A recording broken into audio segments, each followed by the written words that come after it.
السلام عليكم ورحمة الله وبركاته. وين احنا اليوم؟ احنا اليوم في مبادرة إنسانية في محل بطانيات. طبعا هذه المبادرة الإنسانية هي أول مبادرة وإن شاء الله مش الأخيرة. قاموا بها 2 من فاعلين الخير في 50 بطانية. 50 بطانية للمساكين الذي بيرقدوا في الشوارع ما بيش معاهم دفاع. واحنا في شتاء وبرد. طبعا قاموا 2 من فاعلين الخير، 2 ما اذكرش اساميهم، الله يجزيهم الخير ويكثر من امثالهم.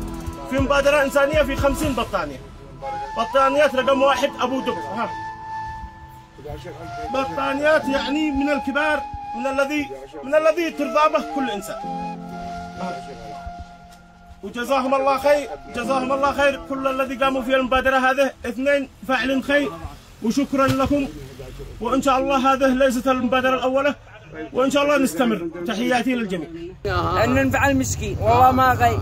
بعض الناس يقول يا أخي والله ما تجي لك بطانية، بعض الناس بيبكنك زبط وخبالة ياخذ له ما تشتري بطانية ولا اللهم لك الحمد. بس الرحمة للمساكن، المساكن أولاهم يرحموا.